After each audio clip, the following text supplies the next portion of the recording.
Howdy, everybody. Bob Tallman for No Spin Rodeo. No politics, no BS, just hard-hitting news and rodeo commentary from two of the most trusted sources in our sport.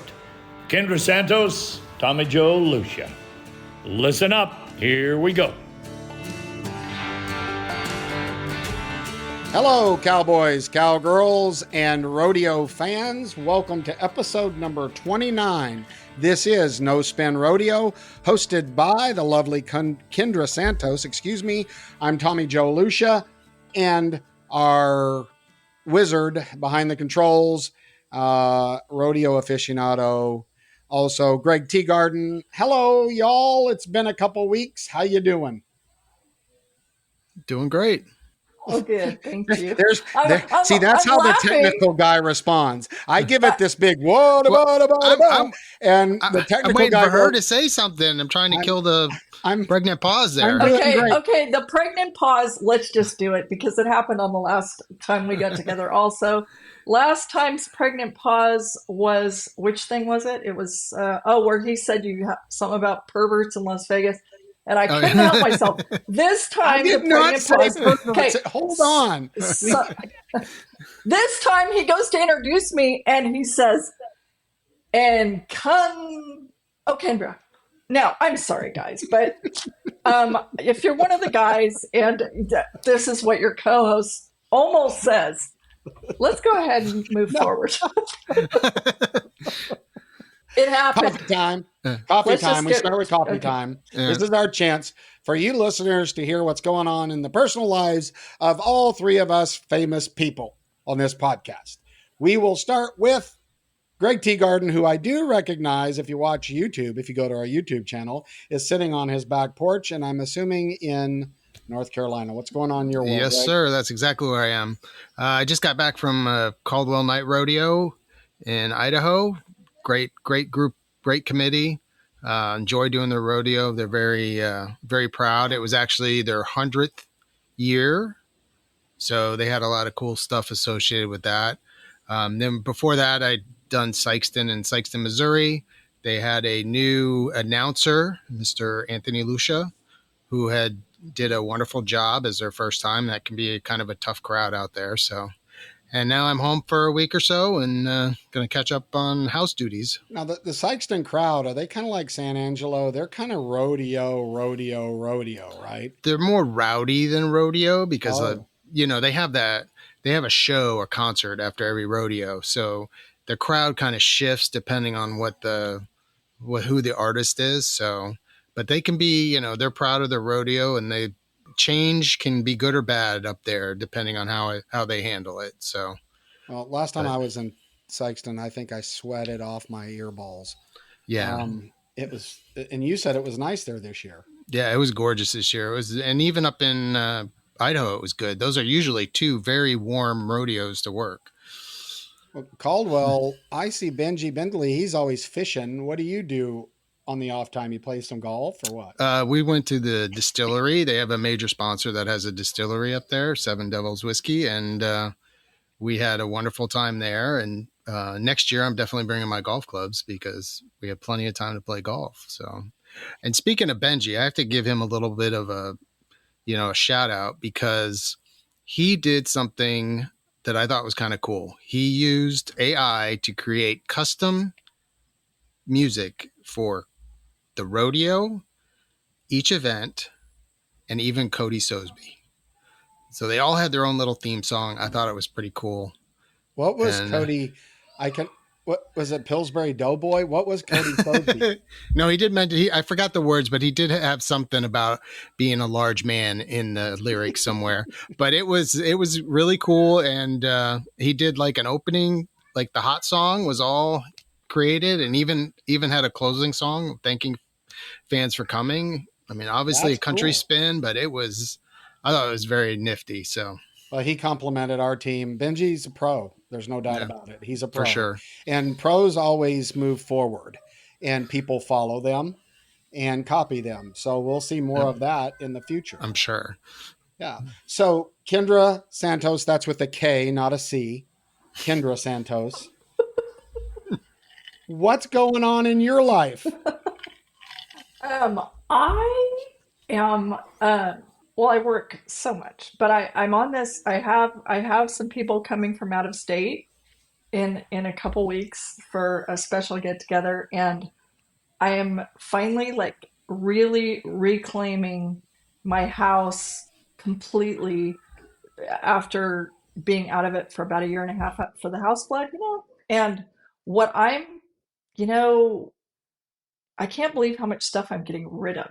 And I can't believe how much stuff we accumulate. And I can believe now getting rid of stuff is it's motivating and addicting because you get rid of things like I'm telling you for my entire life, if I would have torn the shorts, my favorite shorts, like I did Saturday, I would have held on to them and gone and got the needle and thread and all this. Nope, straight to the trash. It really feels good. I will not put half the things back in my house that used to be there, and that's pretty cool. I do have a question on Sykeston, Yep. Greg. All I've ever heard from every cowboy for 2 or 3 generations now about Sykeston is that there's a place that has the like, do they throw bread dough or something? And it's like everybody goes Yes. Lambert. there. Lambert Yes. Cafe. They actually, yep, they come out with the big trays of they are big rolls. They're almost the size of footballs, and they chuck them around the restaurant. You just raise your hand, and they throw it right at you. It's That My actually, seems like father-in-law, something I would love. it yeah, my must be. father. I'm sorry. Go ahead, Greg. I was going to say, because when we drove out of there the other day, there was probably 100 people standing outside of it waiting to get into it. That's how I mean, my popular it father-in-law is. worked on the railroad in Weatherford, Texas, and all he talked about was Lamberts and the rolls before he passed. Throw on the rolls, and we took the family there and ate, and the food was fine. The Yeah. rolls, whoa, Kendra Nope. disappeared. The rolls, they just that they chunked them, but yeah, it's Lamberts. That's cool. Yeah. That's Yeah. cool. It's a big deal out there. Now, how's your So boy's hips? You're so sweet. Thank you. He continues to go to therapy for 2 hours, 3 days a week. And he also has been getting his SI joint, which I think is somewhere in your pelvis, worked on by somebody else. And so he's doing well. Thank you. Well, remind us what's his target back date? Is it He's out 25? for this whole year. So his target back is 2025. So, um, meanwhile, since you're live in a neighboring town from Stephenville, he's been riding a roller. There's been a water truck, a roller, and two other pieces of big equipment that I'm not sure what it is, but fixing his washed out driveway with a family friend who's saving the day. So, but when you live at the bottom of the hill, there's a lot of that. So anyway, that we have to talk about your big news, Asher's Yeah. little bro. Yeah. Jude Allen Lucia, Chase Lucia, my son. A lot of listeners probably know Chase. This is him and Aubrey, my beautiful daughter-in-law. This is their first, um, their second grandchild. My first one was Asher, who's 2 years old. So we welcome to the world at 5:55 a.m. on August 13th, Jude Allen Lucia. Now Asher was tiny, but Jude, how about this kind of grandpa data? 8.6 pounds, 21 inches long. Asher came a little early, but Jude is fully developed and at the house, and it was great. Thank the Lord Jesus for a healthy baby. That's all. We didn't know what it was. Nobody did, which was great. And so there was, was it a boy? Is it a girl? But I think Chase was happy that he has another little boy. I think Asher will like the brother, but would have liked the daughter. Aubrey, I think, would have liked to have had a girl, but Chase realizes had there been another girl in the family, he would have needed to get another job. So anyway, everything is great. He's healthy. They're back home. Asher stayed with Tumps, that's what he calls me, and Nana for 3 days. And let me tell you, he wears I was wiped out. So he goes to bed at like 8:15. I'm like, well, my plan was we'll get Asher in bed at 8:15. We'll put him to sleep. We'll go watch our shows on TV. My new favorite is Bear, by the way, on Hulu, the cooking one. It's a cool show. Just weird anecdote there. But anyway, I was wanting to go in and watch Bear. I get him in bed. I read him the two books, the construction book and the horse book, and he decides to go to sleep. And Donna and Nana and Tumps are laying there. We're out. Every night. We never got out of bed. We were wiped out from little Asher, keeping us very, very busy. So, yep, we've got two. I'm a Tums for two babies. The new one is just beautiful and a really good baby, like sleeping and eating, and so we'll see. And pooping explosively. So yeah, it's all good. It's great. Thanks for asking. But yep, the Lucia legacy continues to grow. So awesome. That is awesome. Well, yeah, well, that looks like I think that's good coffee time. Any follow up on that? Otherwise, let's kick it out. Kendra, you lead us off with what's going on in news and rodeo in the last couple weeks. Okay, well, I have a few random notes, but first, it's hard to not lead with the 100th anniversary of Caldwell, and I watched the finals. I watched bits and pieces that were recorded from the earlier rounds, but watched the finals on TV. And 100th anniversary, that is, I mean, that's a very big deal. And I've been to Caldwell before with my son, and very cool rodeo. They pack them in. And do I or do I not? I'll whip through this. Jess Pope, which I'll circle back around for some special points about this stuff. So Jess Pope won the bareback riding, which has huge significance. JD Struxness won the bulldogging, and I'll circle back on that because there's a fun note. Hall and Perfili and Canadian T. McLeod and Sid Sporer won the team roping. Josie Connor won the breakaway. Kate Bruno, who is a home stater, and thrilled the crowd, right? He's an Idaho kid, and he has now taken the world standings lead, which is super cool. Zach Youngblood won the calf roping. He really, really needed that. Michelle Alley won the barrel race, which I don't know Michelle Alley, but I promise you she's still laughing. She got about rocked out of the buggy during her final run, and so she's laughing, and you don't have to have a sense of humor to know that. When you win a rodeo, but you get jostled around in the saddle pretty hard to the point of full pucker, but then you win the rodeo, that's going to be a great story for her grandkids one day. Anyway, the bull riding and all around, Wacy Shala. I will come back to Wacy Shala because we're going to all keep coming back to Wacy Shala. You mentioned, Greg, going to the Seven Devils Whiskey Distillery. I thought the prizes were cool because they were a little bit different, and there were Montana Silversmiths buckles, but there were coolers made by somebody that I've never heard of, different. Commemorative back numbers for the 100th, different. And Seven Devils Whiskey, which is also, I've never heard of that, but it sounds regional and cool. So I thought that was cool. Struxness won the bulldogging on Ty Erickson's black Facebook find Crush. And Stephen Culling also rode Crush in the short round. Ty was there, but he wasn't in the short round. That horse is worthy of just stopping and saying something because he's been unstoppable this year. And, Ty, as most people know, was out. He wrecked his ankle at Clovis, California this spring, but then he came back and won Calgary. So Crush had a little short break at home while Ty was recuperating, but that horse has been second to none.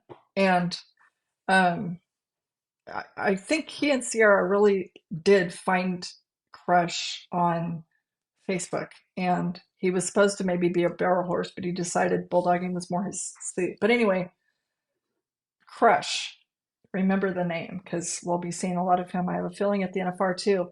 Wacy Shala. Okay. He's 18. And I know, like, some people were only kind of stopping to go, oh, that's the kid. He won the all around at the college finals in June. He's from Oklahoma. Well, now he's second only to Shad Mayfield in the all-around race, the world all-around race, and he rides bareback horses. He's 28th in the world, but he's fourth in the bull riding. So in other words, he's going to be in Vegas. Again, he's an 18-year-old rookie, but every time I turn around, Wasey Shella. And so he's in contention to win 2 gold buckles as a rookie. And I feel like the early rumblings were sort of like, oh, well, okay, he's headlines because Stetson Wright is out.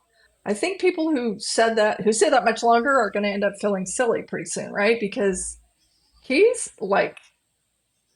contender material, obviously. And it's not like he's just ducking off. He was the all-around champ at Reno, for Pete's sakes. You know what I mean? So, like, this kid is going to make the all-around race this year and for a very long time. He's 18. Bull riding and what? Bareback riding. Well, the interesting thing is Shad's winning the all-around with 212, but he's won 211, I think, in calf roping. So, you know what I'm saying? This is a little more of an all-around mix at second place. And, you know, there's 60, 70,000 between them or something. Yeah. Which is nothing. You know how that goes. I mean, neither one of them's going to have a second event. The only kind of wild card for a second event person that we've been sort of wondering about is Coleman Proctor, whether he'll have the steer roping, which again doesn't pay as much as the NFR, but I mean, Wasey Shaw is obviously in the bull riding. He keeps doing this where he'll win the bull riding and the all around, just like he did at the college finals. But this is like becoming a very familiar song, just like a new verse, a new chapter. But this kid, wow. Anyway, he also just won Wasey Shala, the all around at Gooding, Idaho. A Gooding note. There are a few of them, but I was gonna say I guess I could skip around it. Now, I'll get to it in a minute about the Ashford family, talking about our rodeo family. But Coy Roman, worthy of note, placed in the team roping at Gooding with world champion steer wrestler Tyler Pearson, who was filling in for Ross Ashford, who went home to bury his little brother. So the fact that a world champion steer wrestler is a handy enough all-around cowboy to step in and win when all the big dogs are there, that was pretty cool. And also worthy of note, I think, is that Coy Rallman, who's missing his partner, but who will rejoin him soon, but he made the short run at Caldwell with Brushton Minton, an NFR tie-down roper. So, you know, for those who don't really know how that works, like, okay, Coy and Ross were entered at all these rodeos, of course, and then Ross had to pull up and go home unexpectedly, but you can get someone else who's already entered in the rodeo to fill in. And so we have an NFR tie-down roper and we have a world champion steer wrestler who did just that and are helping, you know, shoot the gap. So world all-around and calf roping leader Shad Mayfield. So I think last episode we mentioned that he had gone home for 1 week and got his hips injected for pain management. He went right on back out there and just set a 7.0 second new record in Burley, Idaho at the Cassia County Fair and Rodeo. And Wasey Shala was the bull riding and all-around champ at Burley also. Anyway, there was a fun note before that kind of goes back, but it's since we got together last time. Riley Webb, who's the reigning world champion tie-down roper, the fact that he won Dodge City on his birthday, that was cute. That was kind of cool, right? But the big note to me, it's kind of like Shad Mayfield. Riley Webb misstrung his calf in the short round and went on with it like without missing a beat and won the rodeo. And I don't know, like weeks later, I'm like, think about that. You guys know what that means? Like you miss the front leg with your pig and string. You do not have it on the front leg, and he doesn't flinch and sticks it up underneath his left hand and does a tie without the loop around the calf's leg. I mean, I'm sure this is getting into the weeds for some people, but let's see somebody else try that move. And that's insane. And that's how good, like Shad and Riley, it's crazy. And Shad continues to have lots of social media comments about how lucky he is and how he draws all the good ones. But that's hilarious, right? I mean, same with Riley. Like, oh, he's so lucky he gets all the good ones. He gets all the good ones. You can have something really bad go wrong that would have just stopped a lot of people. They would have been thrown their head back and be like, the run's over, ding. No, he just keeps moving. Those two both do it. Shad and Riley, they just keep moving forward no matter what happens. Shad has fallen this year, flat on his face, gets up, keeps moving, and maybe he wins third or fourth, but it's like they don't stop moving. And that's, anyway, super Well, impressive and and cool. on the tie down, I was surprised because I was going to run through the top two in the standings because it's this time of year that it's kind of you want to start paying attention. I think the bubble's important, but understanding who's leading. But I was surprised to not, Riley's setting fourth, and let's not take anything away from Haven and Ty. Those guys. You know, Here's what I think is going to happen with Riley. He's a phenomenal and Mayfield, but Mayfield's got a couple of years on him. When he eliminates those first mistakes, I mean, I agree with you. It's amazing when they come back and do it. But when he gets to the point, right, where those little mistakes that haunt him every now and then go away, then Riley Webb, well, I don't, Shad's pretty darn good, but Riley, you know what I'm saying? I mean, I understand that, but boy, you take away those here and there mistakes that I've seen with him at a few big moments, right? That just little things, right?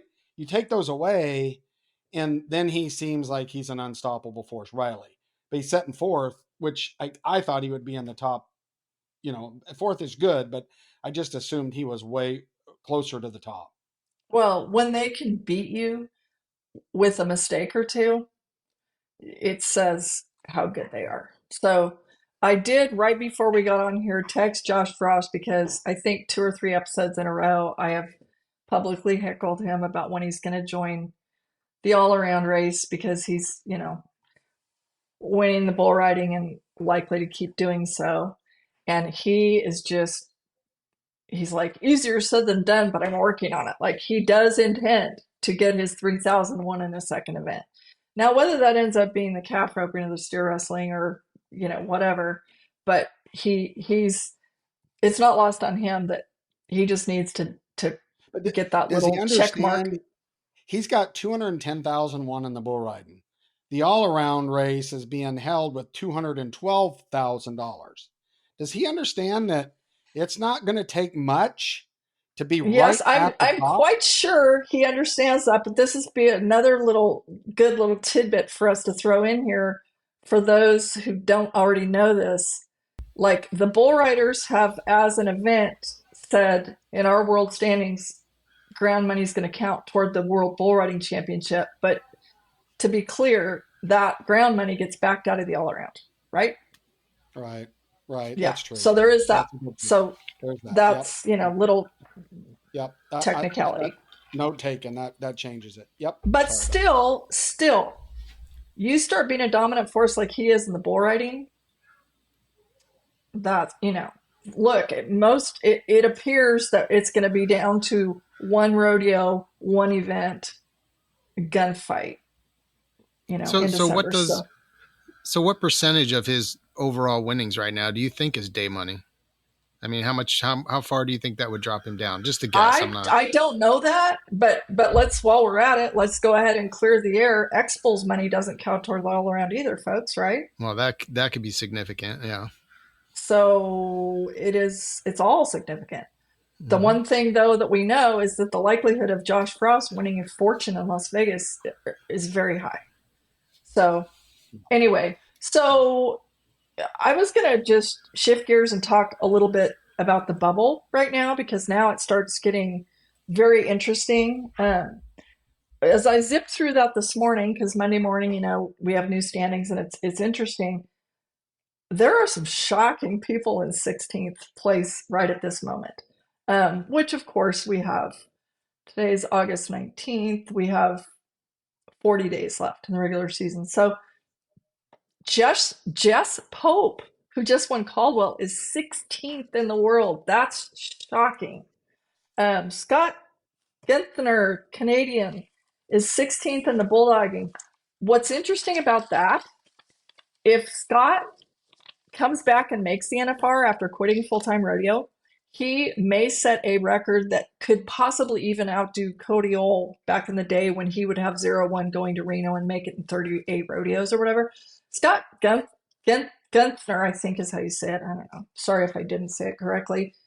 Might set a record for the least number of rodeos for a guy getting to the NFR. So he's kind of this quiet guy, but he's 16th and could easily get it done unless he's literally not going to another rodeo this year, which also I guess would not be a huge shocker to me because when he made his mind up that he was pulling up from the rodeo trail, he was very serious about that.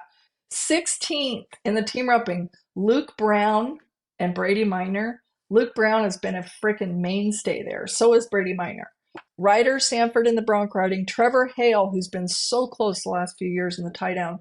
Breakaway Willow Wilson, who I think she's a Wyoming ranch cowgirl who like enters the team roping at Cheyenne and stuff. I think she's a pretty cool story. In the barrel race, it's the defending world champion Brittany Tanazi. That's incredible. Trey Kimsey in the bull riding and Tanner Steck in the steer roping. So there's a lot of rodeo left in a way, but now the gamesmanship comes of who's got how many rodeos left, whose horse just came back that they've been trying to get through the summer with, or whose horse just had to go home, or who's sore, it's what makes it so much fun to watch. Yeah. I can't go ahead. I was gonna say, and some of these are like hundreds of dollars, right? Between like yes. 12th and 18th. I mean, you're not talking a lot of money there. Those could really, move back and forth quite a bit. They're going to move virtually daily, I think, right now. Well, and so this seems like a good spot to bring this up. I saw a release in the Cups now in North Dakota. 2 events, back-to-back weekends. I think both of them are progressive tournament style. Big money in the end of September that, remember there was some controversy last year on rodeos and getting into those. And, I don't understand. I mean, I think, yeah, you're right. The bubble's important, but, as a whole, the contestants and the event reps don't want progressive rodeos. They want lots of rodeos. Everything counts. And then at the end of the year, you put 2 events that are really restricted entry, technically, with no other options with big money that are going to completely rearrange the standings. I mean, it doesn't seem like there's a clear message here for me, but I mean, I think it's like really, progressive. Yeah, I think it's super tricky. The timing just adds to the trickiness of it because we've talked a little bit before about like, okay, Houston counting and all that kind of stuff. And, ultimately, I think we would all agree, if there were 20 or 30 or something rodeos worth 50,000. I mean, Jackie Crawford's still winning the breakaway because I'm not saying she hasn't done well this summer, but like Houston, when there are only 1 or 2 rodeos like Houston and Calgary that have this huge impact, well, now I guess, but nobody wins 50 grand at one of these right at the end that you're talking about, right? No. But it is the timing of it makes it so much more. I mean, perfect world, we'd have what, 30 or 40 of these places where you could win 50 grand. Then it wouldn't be so weight, so heavy to where if you happen to, draw the good one in the last round at Calgary or whatever, right? I mean, that's the hard part. I mean, we want more rodeos like this, not, we don't want to stop the ones we have, right? I mean, that's a whole huge conversation, but anyway. Well, if you go away from money and go into points, you can balance that out a little bit. But that's a very deep thought that we shouldn't get into. But that's the thing about point systems compared to money, is it allows you to create incentives that aren't directly tied to money to go to, to spread your Cowboys out. I think a little bit later in our point of view that could come up, but Is what if? one downside, which I mean, I know like when we both worked for the PBR, they went to a point system. I think that was for a little bit of a different reason. But the only thing I wonder about just at shallow level here is, does the point system de-incentivize big money being added? If you're, I mean, obviously a Houston or a Calgary, they love the fact that they changed the world standings so much, right? That's, Yeah, you but just again, with points you can adjust that impact. Leave, of course, the biggest payer should have the most points, right? But you could have incentives for circuits and for stuff that allows people that have a different form of rodeoing to benefit, that could help the rodeo committees. Let's save a little bit of this for yeah, later on. yeah, okay. Um, okay, before I leave my part of rodeo news,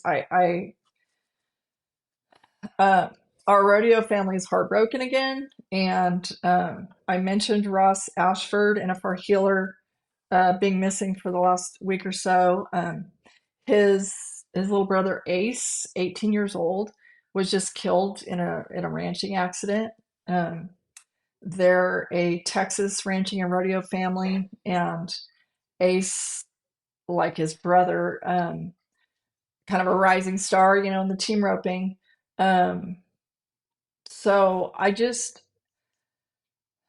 their mom Jamie, they have a sister Macy, their dad Troy. I very rarely will stop what I'm doing on a Saturday to watch a live stream of much of anything. I watched that service on Saturday, and I couldn't take my eyes off of that that mom. Like, how, I don't know how people get out of bed, but I feel like this, our rodeo family, is the way we rally. I mean, it's like, anyway, I won't go on too much about this, except for the fact that, like, I'm always so proud of us as a rodeo family because it is real. And the one thing I'll say is, let's not forget to when the the services are over, let's not forget to circle back and check on these people. Like, let's not forget to circle back to Callie Wright and Spencer, because when everybody goes back home and then they're supposed to get on with their life, like, God knows how they're supposed to do that. But if we could just, you know, keep thinking about them, reach out to them, any little kindness, send a card, something, so that they don't feel so alone. Um, anyway, um, I have a few unsolicited questions for you, Tommy Joe, that you can, or you can refuse to answer, or answer as you see fit. But I felt like I was kind of wondering myself that they came up last time, and I was wondering if you had any updates. Um, any Cowboy Channel follow up? Because I know that everybody wonders about that. Yeah. No, there hasn't been, as far as I know, any news to report on that. I will say that so to recap for everybody, Patrick Gotch passed away. He was kind of the the CEO and the leader of RFD and the Cowboy Channel, but he also kind of ran that whole business very hands on. Okay, and made a lot of decisions, and that kind of structure cultivates, you know, everybody below that kind of trying to figure out, well, what decisions can I make that Patrick will approve, right? Because he might say, no, we're not doing that. And so when you lose a leader like that, then I'm sure the whole Cowboy Channel business from the top to the bottom has had to kind of rearrange, right? Oh, now someone's got to make this decision. And can I make this decision now? That type of thing. Well, initially, I made the comment that I thought that the Cowboy Channel and the Cowgirl Channel would quickly be purchased by a new group. This isn't moving quite as quickly as I thought it would, which is interesting. And you can take out of this what you want. I'll tell you what I take out of it. Maybe the family, the two daughters, maybe they're more interested in carrying on the legacy and running that network than I guess those of us outside the walls of that Cowboy Channel group know. You know, I think that negotiations, here's what I know. Negotiations are continuing for a new owner of the Cowboy Channel. And I think there's one probably leading contender in that race. I'm cautious because I don't want to report something that's not true. But my assumption is that there's one leader in that, and that's still moving on. They're still in discussions. So I made the bold statement of saying that there'll be a new owner by the NFR. I still believe that will be the case. I'm not as committed to that now because I'm surprised, okay, a little bit that this hasn't progressed a little faster. So there's no real news. They're still talking. And, I know that Jeff Metters is in working with the Cowboy Channel. I know they've had their, fair share of things go on over the summer that are just a direct result of a very hands-on leader being absent. And so you couple that with get our feet back under us. Someone wants to buy this. I think that there's just a lot going on and a lot of things that might not happen quite as quick as I would have thought. I mean, I would have thought months, right? Well, I'm already wrong on that. So I still believe that there'll be a new purchaser. Now, the one thing that I mentioned in the other podcast that is newsworthy and worth thinking about. I understand that the Cowboy Channel's agreement with the PRCA has a couple years left. So let's look at this from a business perspective. If you're wanting to buy the Cowboy Channel, the real value of the Cowboy Channel, frankly, is the relationship, the rights deal of being able to air all PRCA rodeos, including the NFR. That's why the Cowboy Channel's worth what it's worth. Now, no doubt they have viewers and there's a lot of content there, and they've made a good network out of it that's done better than most would have thought. But the real issue for the Cowboy Channel is when they don't have access to the rights of all these PRCA rodeos, then they don't have a whole lot to sell with the Cowboy Channel. So there's a couple years left here. So if I'm a buyer, I either buy now at a high rate, or do I wait and really concentrate on negotiating for the rights of all these rodeos in 2 years? It's just worth thinking about. So in other words, from the seller's point of view, if they're not consulting me and nobody really cares what I think, but you better get it sold, right? From the buyer's point of view, you better buy it pretty soon where you can gain traction and keep things going. Or do you ask yourself, maybe we're not in a hurry. We'll negotiate for the rights deal when it comes back up. So lot to think about there. No real answers for you, Kendra, other than nothing's moving. Nothing on the streets on that front is, I still think there's conversations probably held weekly.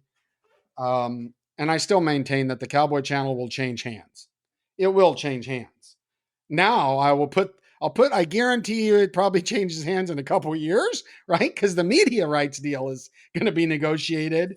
And I don't see the Cowboy channel.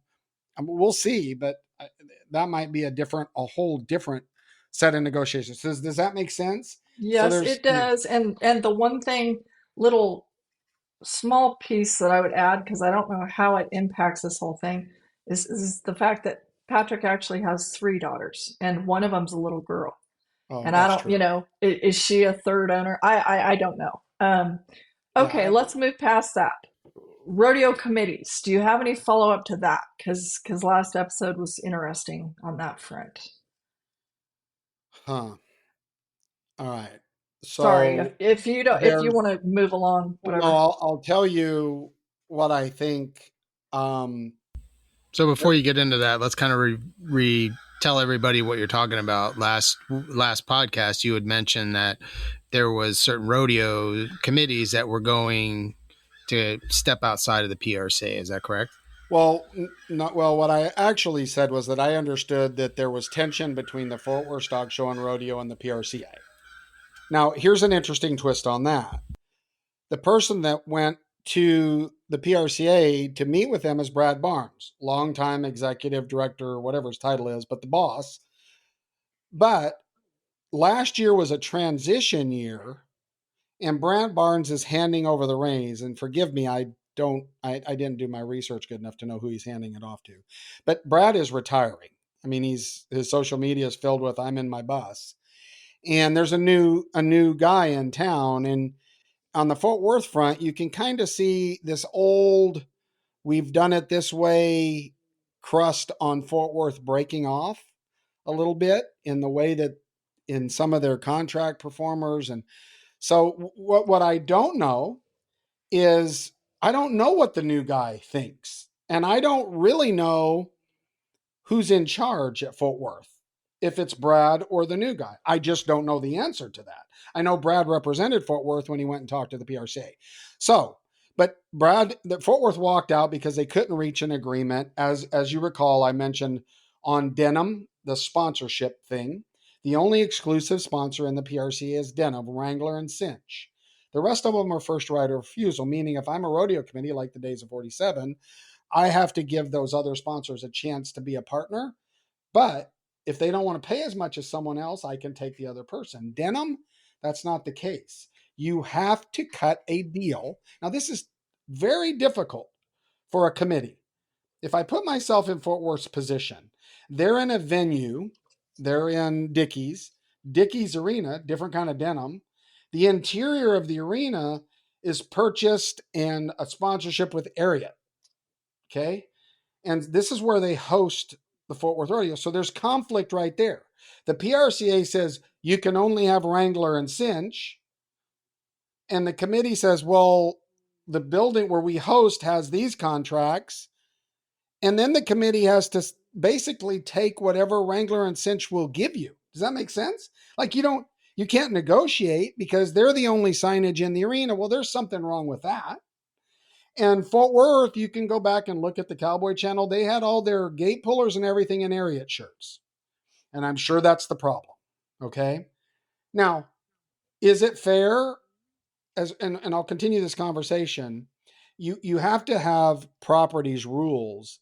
My point is this: the PRCA, the governing body, sells a deal to Wrangler and Cinch that gets delivered at Fort Worth, right?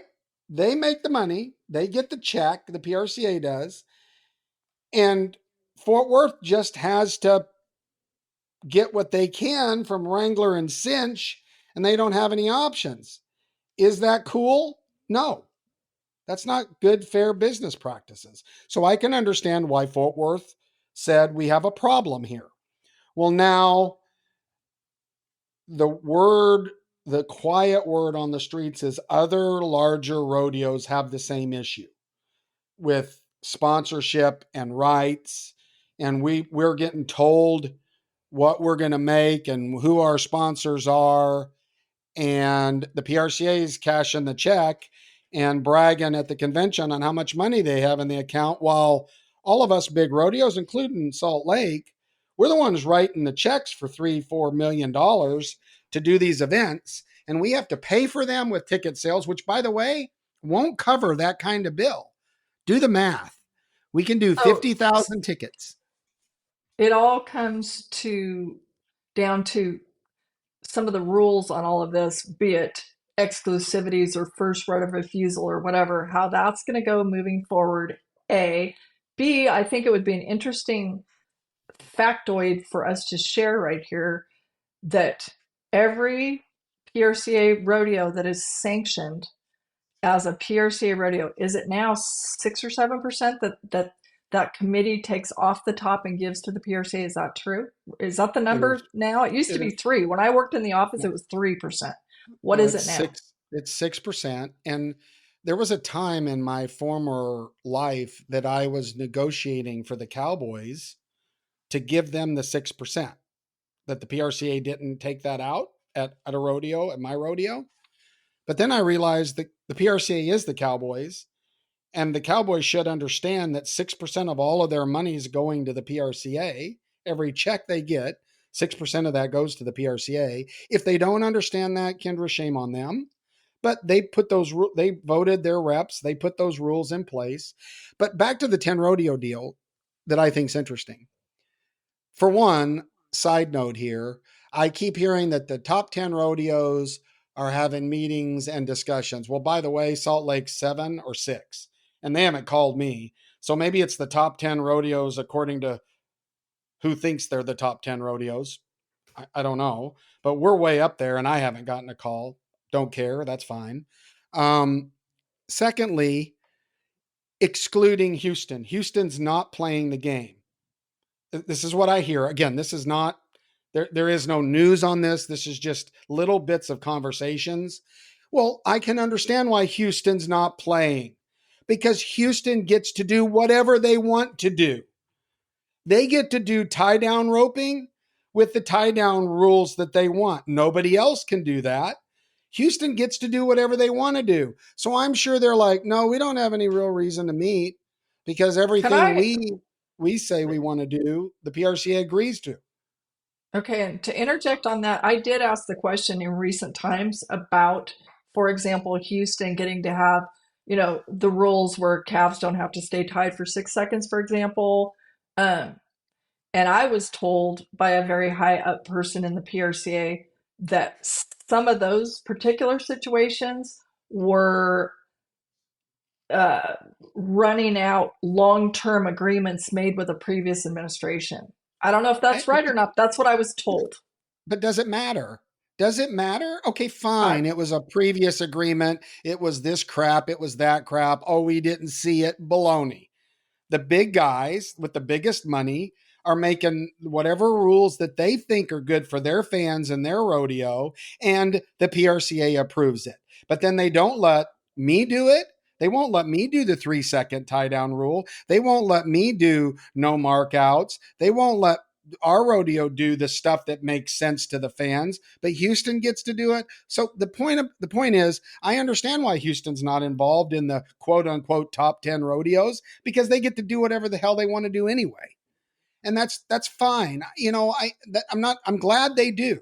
I'm glad that they can do things that they feel are in the best interest of their crowd and their rodeo, and the PRC approves it. The problem that I have is that the directors and everything won't approve any of the other rodeos to do that. That's just not, that ain't right, Kendra. It's just not right.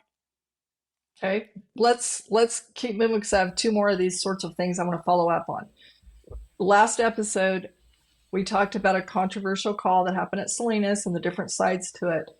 On the heels of that, there's been a major shakeup in PRCA judging. What can you tell us about that? Well, I understand that Rick Smith is not running the judging program any longer. Very recent. And That's a very recent change, right? a very recent To be clear. change. Yeah. And I don't even know, it's so recent that I don't know whether it's immediate or there's a 2 week. Okay, I'm just saying there will be a change in the, I don't know what the title is, judging director or the boss, the one that picks who goes to what rodeos. And I have heard from other rodeos kind of across the board that they've all had various quote unquote judging problems. Now, for our listeners, that's not whether or not you thought that this guy marked a guy out or didn't mark this horse out or any of that. It's just kind of overall things. And I'll give you a little example at Salt Lake. And we're going through tons of slack before the rodeo. And there was some miscommunication in the breakaway roping between the WPRA and their members about the roping time and slack for Salt Lake, which was a little bit confusing in that we split it up to give the cattle breaks.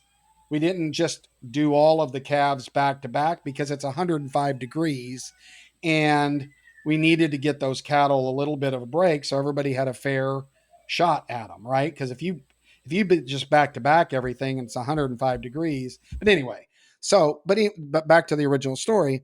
Well, they got the wrong information. Can you help us out? Can we do the breakaway at this time? Well, so then we sat with Eva and all of us sat there and Heath and all of us, we said, well, we could move the calf open, but we need to call Hanchy. And so we go through all this trouble.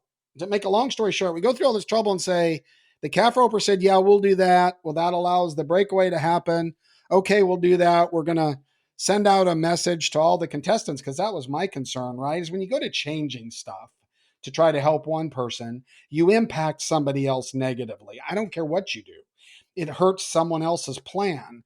I said, well, but all the directors agree. And then the lead judge at our rodeo said, we're not doing that. I said, well, do you have, but the association, well, no, we're just not doing that. So here's the deal. From my perspective with the rodeo committee, fine.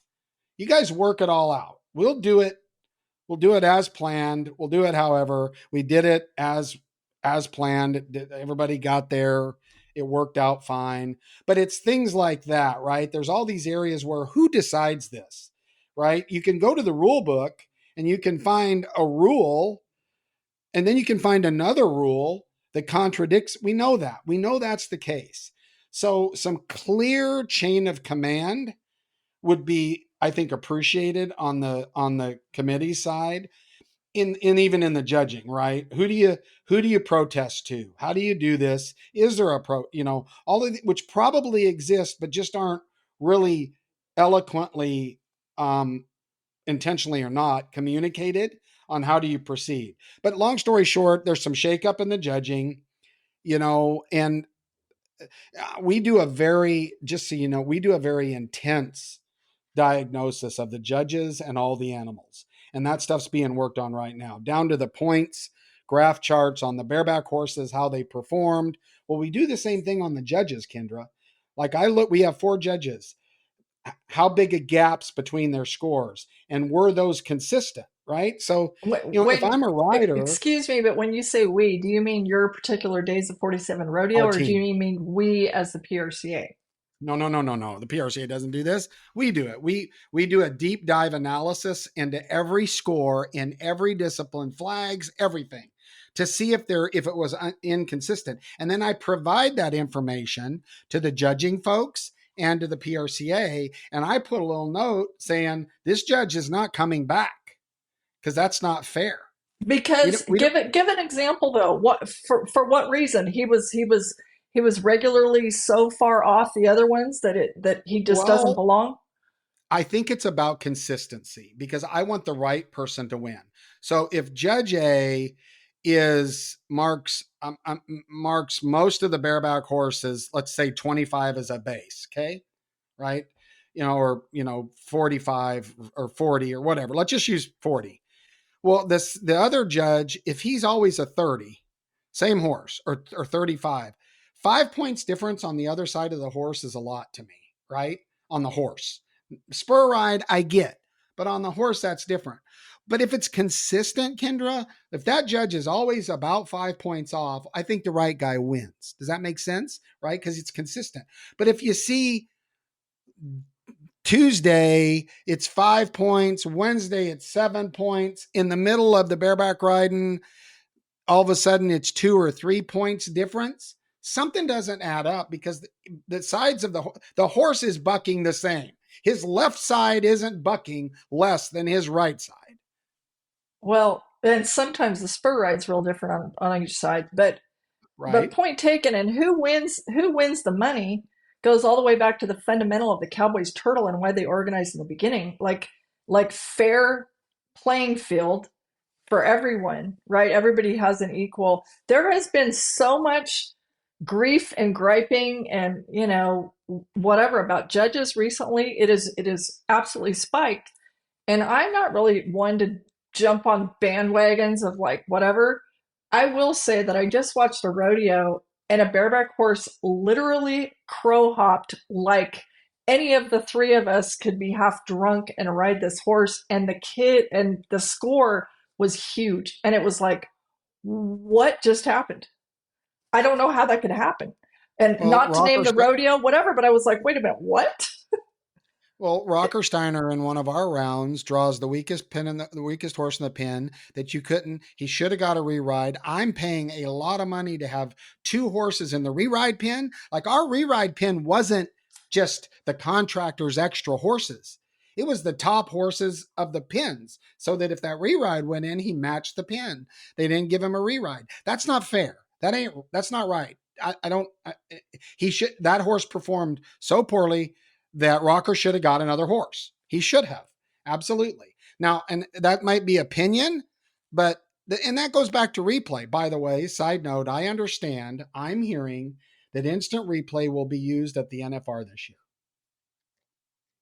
Okay. We Now, better keep, go ahead. yeah. Now, one thing quick on instant replay. Here's the thing that I want to bring about that. We don't want to talk about it because I know, Kendra, you and I don't agree. But they'll only use replay on if they do it at the NFR, and I understand that they're going to on missed call, on called calls. So I'm trying to explain this well. So if a guy mark out, if they throw the flag and say he missed him out, they will review that. But if the flag's not thrown, the replay judge isn't sitting there and going, "Hold on a minute, he missed him out." Right? So it's the non-called calls. So it's kind of half replay. Do you see what I'm saying? I'm not sure what is it you're saying we don't agree on, because that, I mean, Well, what are you you've saying? argued with me on instant replay. Remember? Do you want My to take it art, back to that? my bottom line about instant replay is that if it's done right, yes, please. If it's there have been a few very large examples that were botched, and if it's not done right, it's a mess. Well, here's the deal. I'm going to continue to say this forever, that there's a certain category of rodeos, right? $500,000 or more won, that if I were running this, I would demand that there's instant replay, because that changes everything. Yes. And instant replay done right. Okay. Yes. And there's no excuse. There is no excuse for $500,000 on the line that there is an instant replay. And if they do it at the NFR this year, there's really no excuse that this isn't happening at the rodeos. The biggest excuse is, I'm sure the PRCA is going to go, "Well, yeah, we'll let you do it. You pay for it." Well, okay. Yeah, okay. Yeah. You want us to pay the Instant prize money? replay at Houston in 2023, for example, would have made a $50,000 difference to Bo Cooper. But let's keep moving forward, because I don't actually think we disagree on as much as you think we do. My point, if it's done right, it's a wonderful thing. If it's not, it just holds up the show for no reason. And so, Well, anyway. here's the deal on the point of that. If you look at how they do instant replay in the NFL, the instant replay officials are watching it immediately, just the pieces that they need immediately. This doesn't have to hold up the show. You can go back and say the judge walks over and watches the ride, but if you have a guy sitting there and he's looking at specifically the mark out in bareback riding while the 8 seconds is going on, he has an answer immediately. We Technology agree. is there. Yes, we agree It's on there. this. Yes.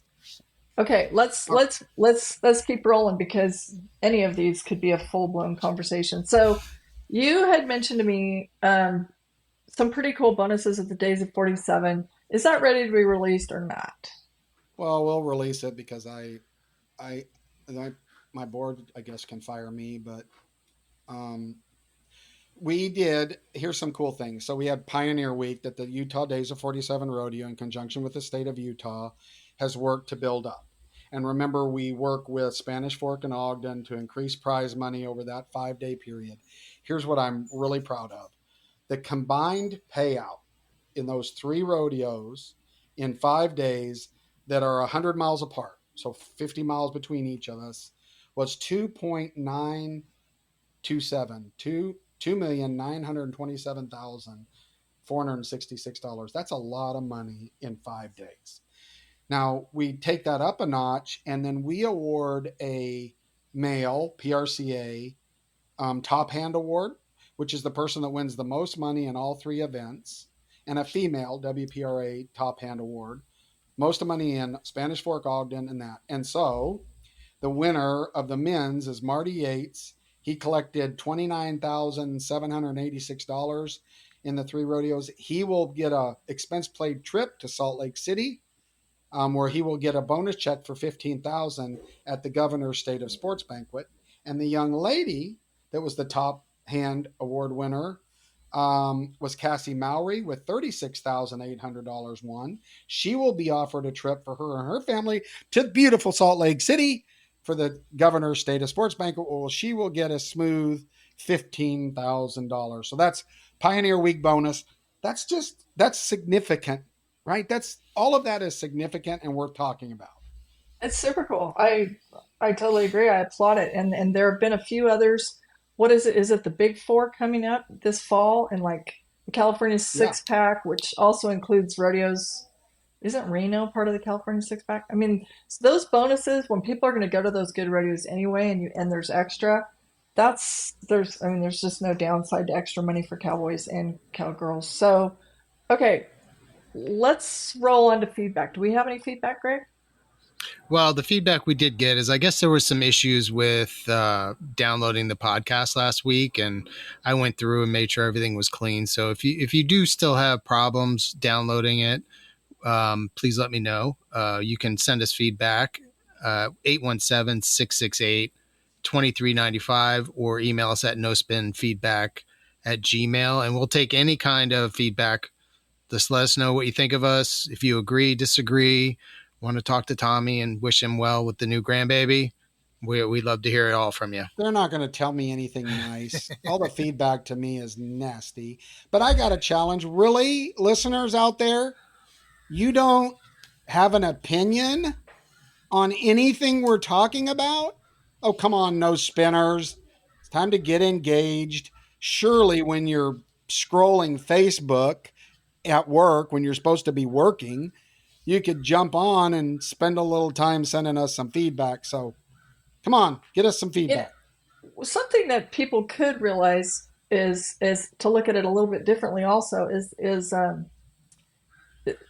people are welcome to ask us questions, because we do have access that's a lot greater access than most people are lucky enough to have. And so sometimes people are just curious about things. Ask the question, because we usually have the resources to reach out to the right person, and then that can be part of rodeo news or notes or whatever, and we can let you know. Because obviously we don't have a lot of feedback, so if you send it, I can guarantee you it will get noticed. All right, let's move along. So point of view, we had just kind of loosely said, how about where have all the Cowboys gone? And Greg, something you said is kind of what spurred this topic. So So lead Right. on from your recent trip to Caldwell.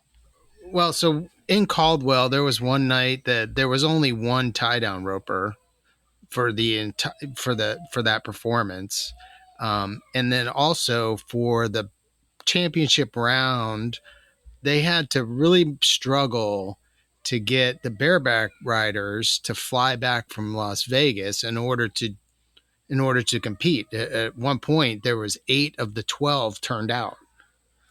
So I guess my question is, and I know rodeo committees deal with this a lot, is the fact that it's hard to get cowboys to these events, or to, you'll be in an event and there'll be like three cowboys in an event, or it'll be a light rodeo. And it's just, what can we do to help these rodeos and the committees keep these events full? Because otherwise they're really struggling to get a 2-hour performance, or to make it worth people coming out. If you come out and there's only 2 bull riders, I mean, So it's tough. on that example from Caldwell, so that for people who don't understand, the Las Vegas that you mentioned, that was a non-sanctioned event, right? For bareback riders only, is that correct? I believe so. It was a run for the million, which I understood was I think it's a reining event. It's more of a horse event, but I do believe they had a pretty good bareback competition that was going to pay out some serious money. And obviously that's going to pull people away from other events because of the money. So Well, the specifically though, last year the Run for the Million has a novelty event, and one night. And last year they did the BFO. The last 2 years of bullfights. This year they did an invitation. Just to clarify this, bareback riding. I think Tim was there commentating with Anthony. I don't exactly know the amount of money, but there's a lot of pomp and circumstance with Run for a Million, right? And significant money. And I think Binion Survey, I think, had the horses there. I don't know who else he brought, but Binion went there because they were talking about the timing and scoring and how they were going to do it. But it was a non-sanctioned event with a lot of money and a lot of prestige and a lot of notoriety for their sponsors on their shirts. is the Run for the Million produced by Yellowstone's Taylor Sheridan? Is that It correct? is. It is. Okay. I mean, So his team. basically, His in team. this particular case, Cowboys had to decide between more money and money one less money that counts toward the world standings was the fundamental decision, right? Well, here's what I think. When you get the guys as a group, so think about this. There wasn't much dissension in those bareback riders. They said, "Oh, we're all going to stay. We're all going to stay in Vegas and do this, right?" And they might have been paid an appearance fee. I don't know the contractual things. But if half of them would have said, "We're going to Caldwell," we're not doing that, right?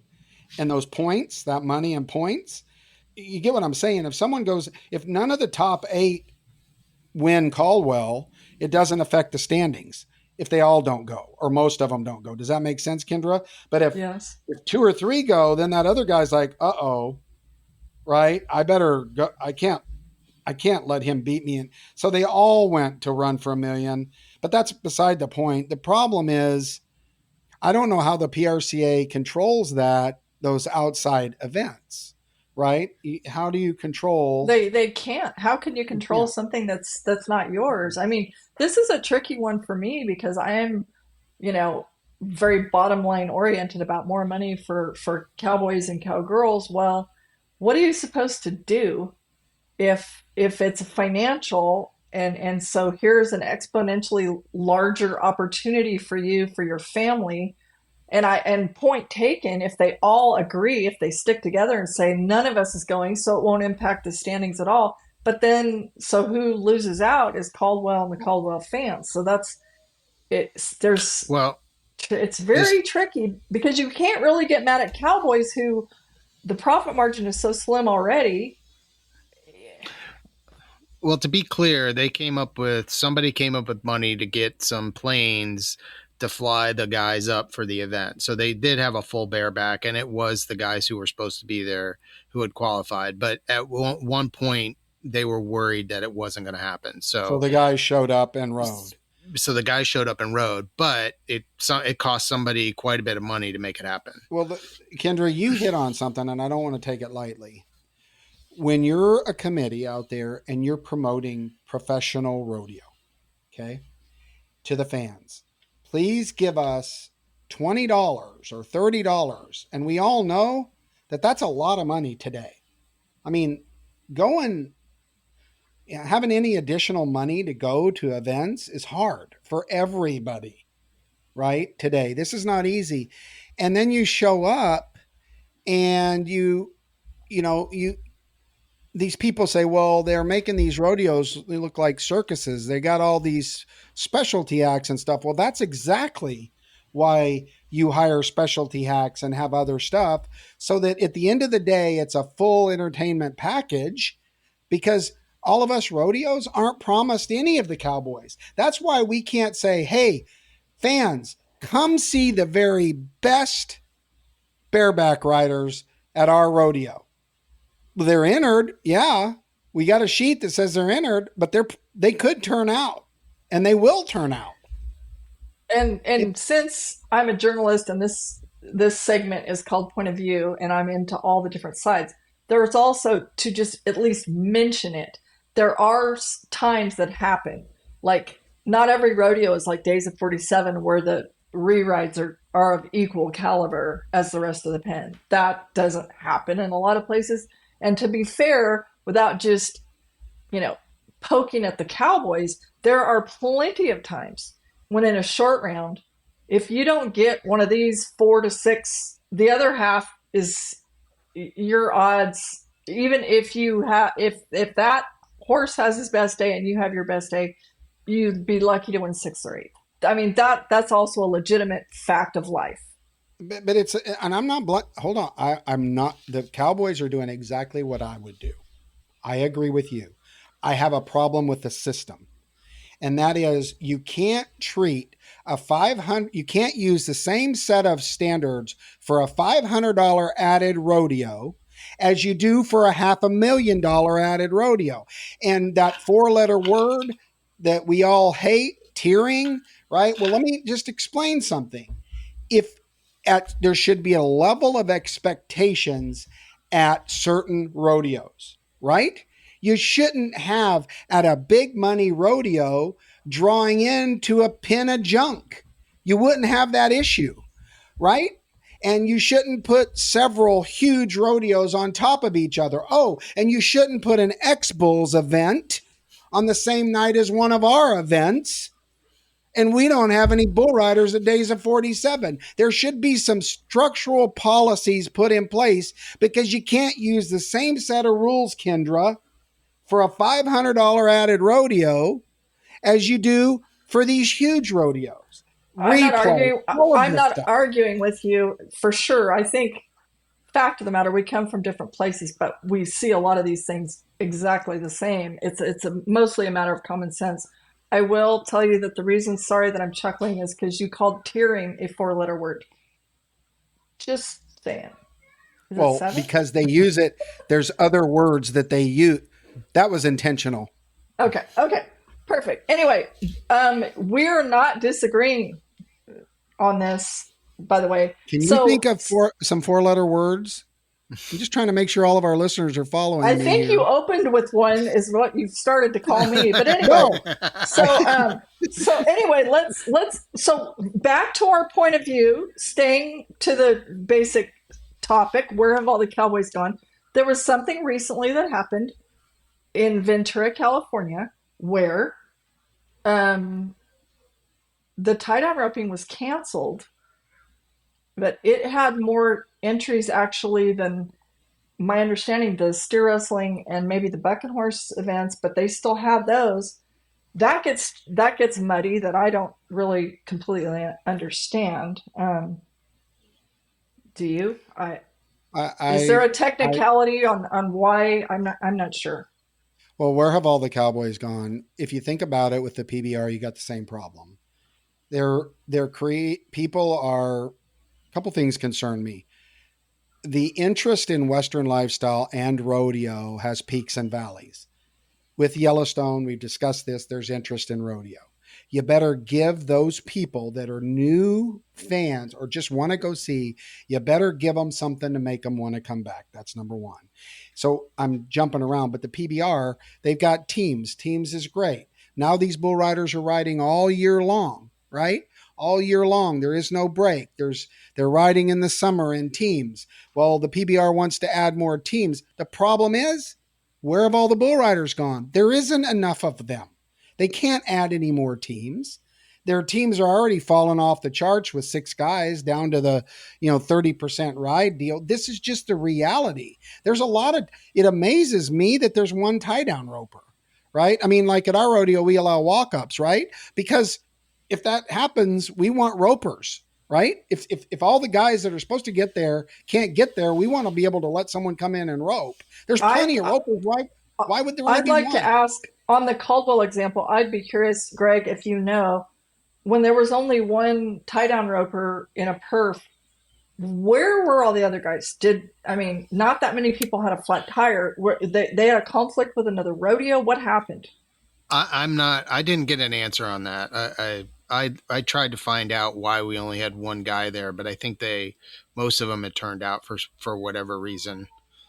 There might have been another rodeo close by at that time. I'm not sure. That is something that I would love to see. PRCA first and foremost, but okay, in the example where we're talking about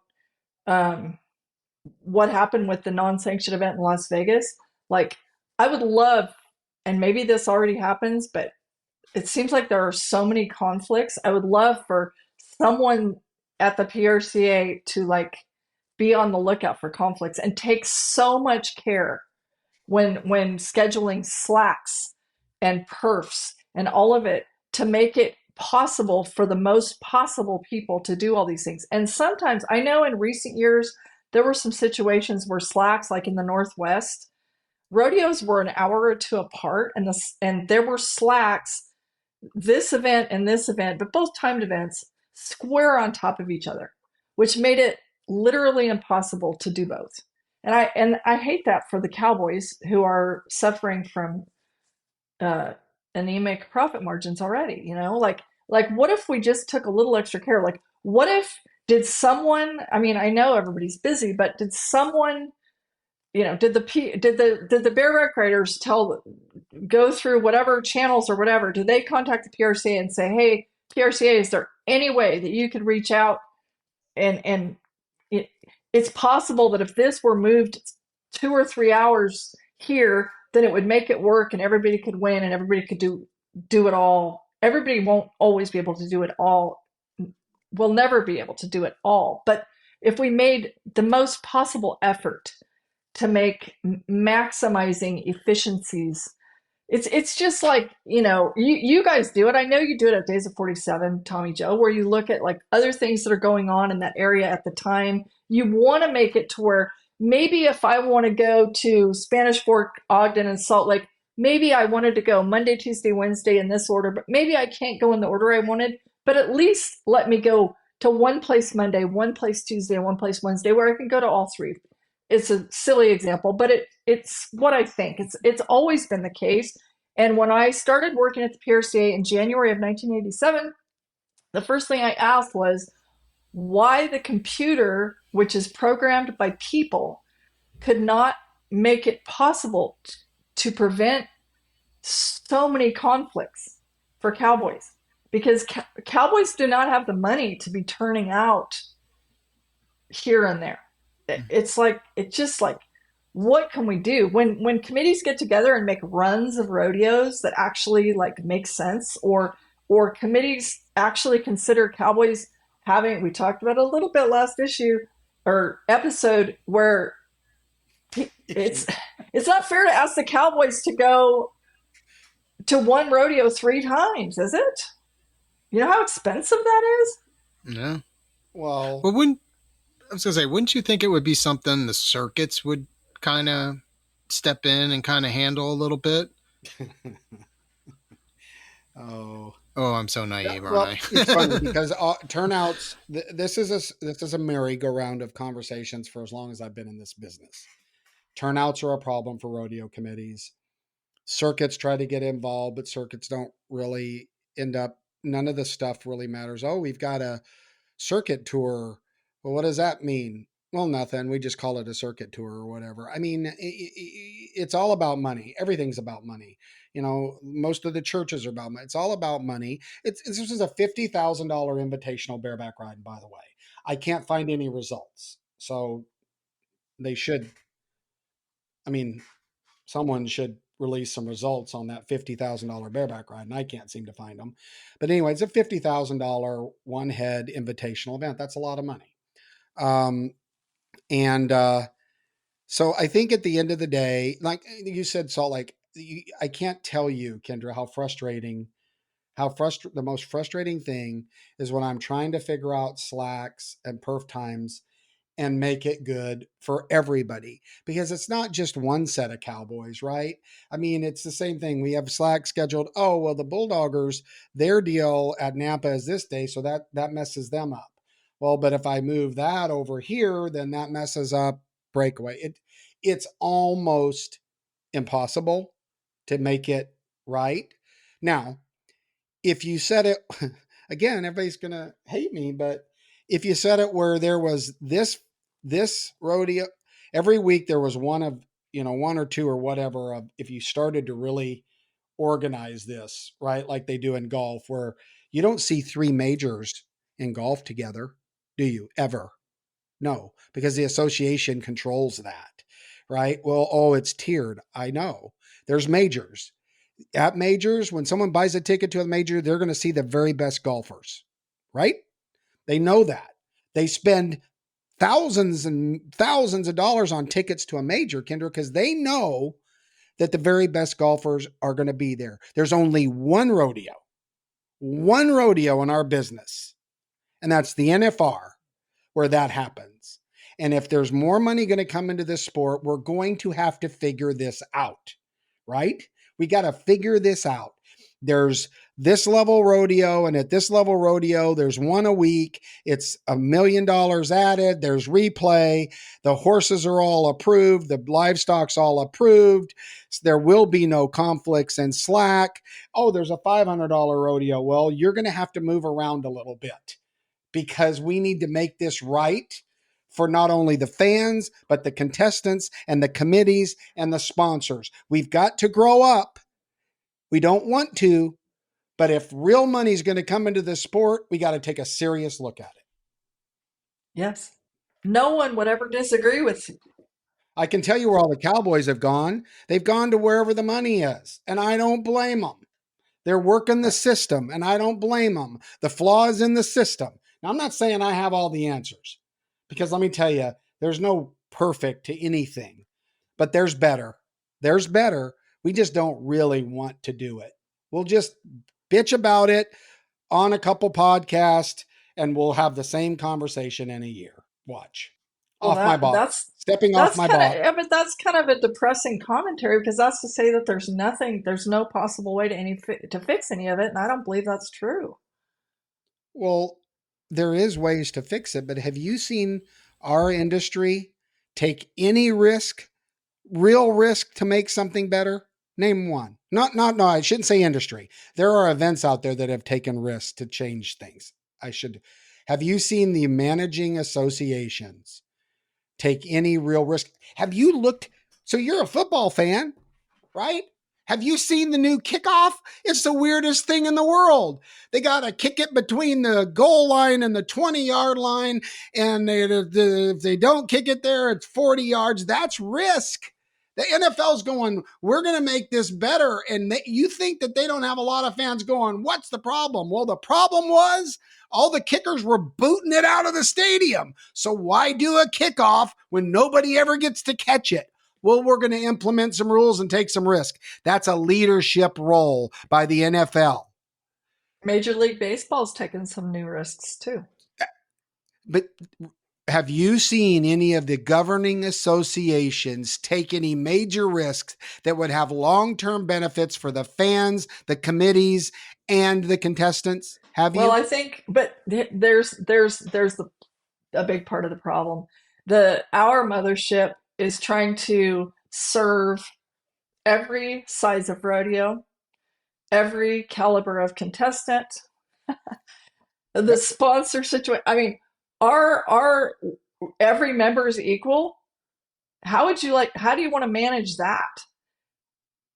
Every I every agree. rodeo's equal, every member's equal. I'm sorry. How are you can't that's not possible to make everyone happy. Well, So, when the inmates run the prison, that's the problem. well, don't I hope you're not calling Cowboys inmates. No, I'm Okay. talking about the system. The This, system is there is just has broken. to be there has to be some balances here, which I've always advocated there should. So in other sports, there's the players, right? They have a Right. certain set of things they want to do because their bodies, it's their bank accounts, right? Well, then there's properties. That's the fans and the sponsors. There's certain things they want to do. And we've had this conversation.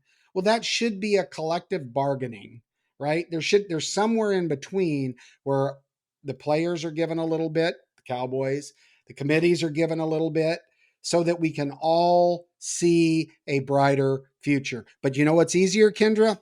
Nah, just leave it alone. Everybody will But bitch about it for a month and then we won't hear right. about it. It's But fine. Just right. But our flaw here that can't be resolved the way it is that the PRCA is supposed to equally represent contestants, stock contractors, sponsors, rodeo committees. You, you could but make do yourself you think crazy thinking that you're going to make everybody happy here. I agree, but if you're sitting on the contestant side, equal representation sounds fair because we're all spending money, we're all paying entry fees promoting this sport. I get that. Okay? But on the other side of the table, there do you think that old Joe one lace three piggin string roper from Winnie, Texas matters as much to a fan as Mayfield? There's a difference.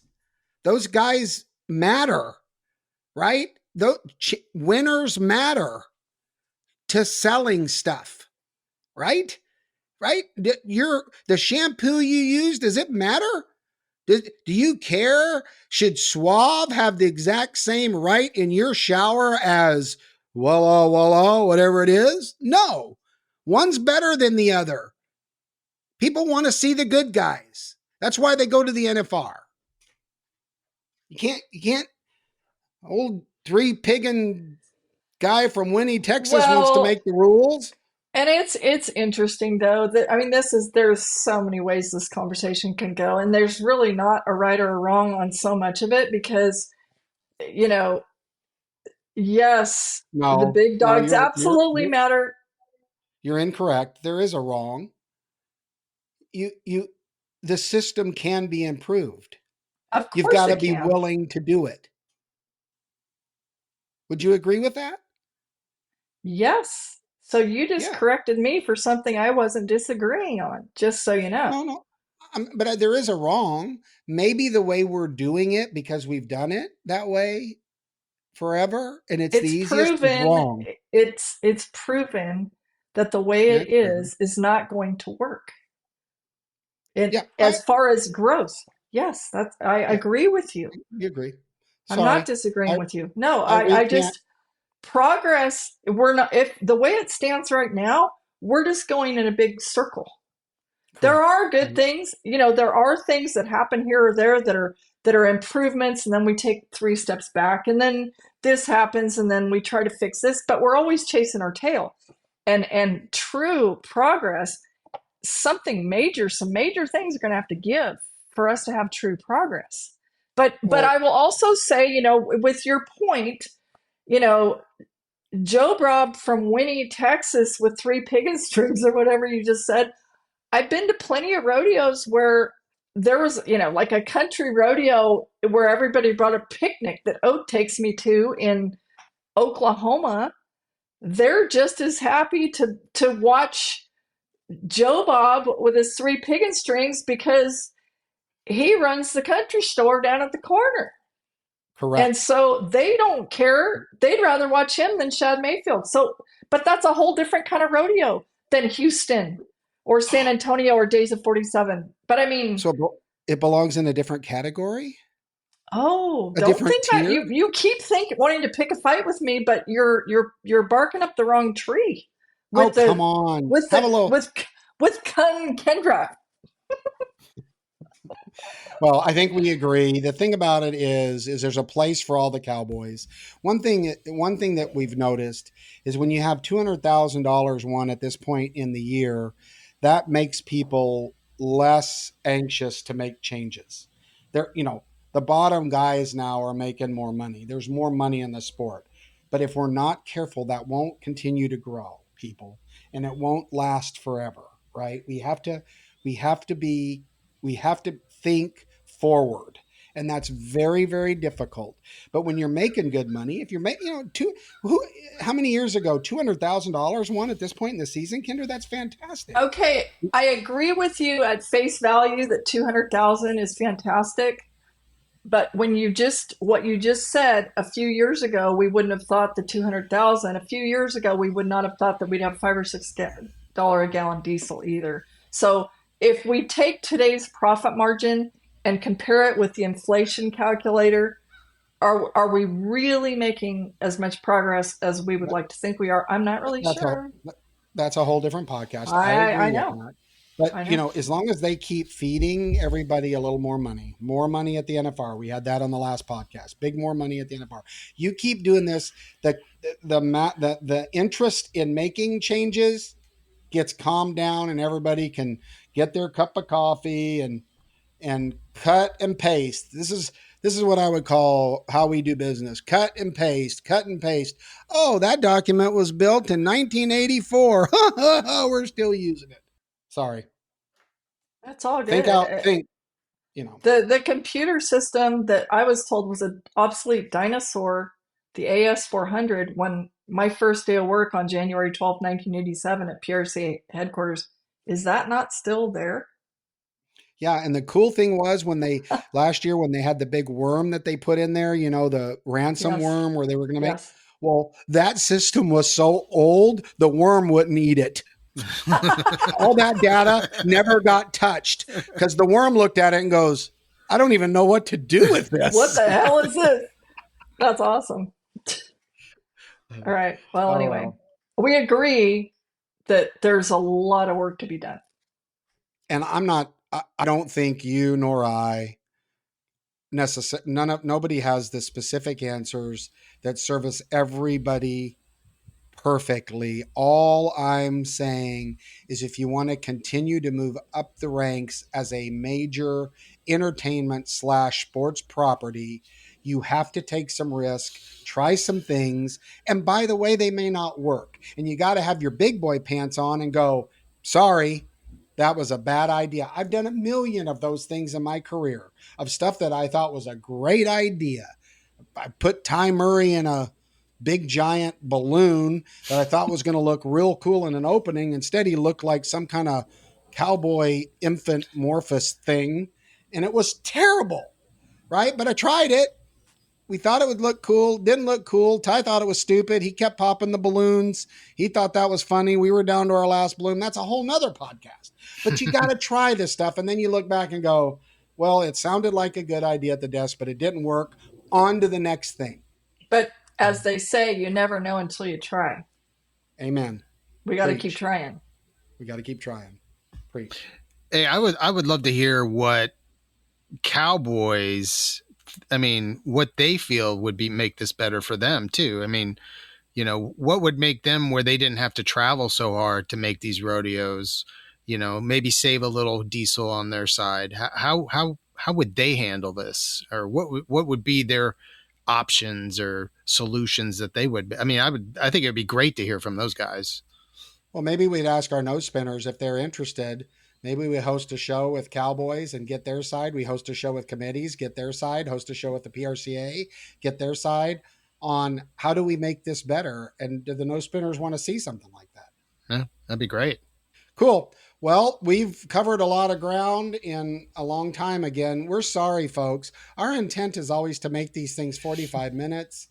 And it seems, I think that Kendra and I are going to stop having stuff to dive into, but here we go. And so our apologies, but thank you very, very much for spending your time listening to No Spin Rodeo. And I want to thank Kendra Santos with a K, Greg Teagarden with a G, and I'm Tommy Joe Lucia. Thank you very much for listening to our rambling. Hopefully you made some sense out of it. Maybe it made you smile. Either way, thanks for listening. We're coming back with episode 30, benchmark for us, in a couple weeks. This is No Spin Rodeo.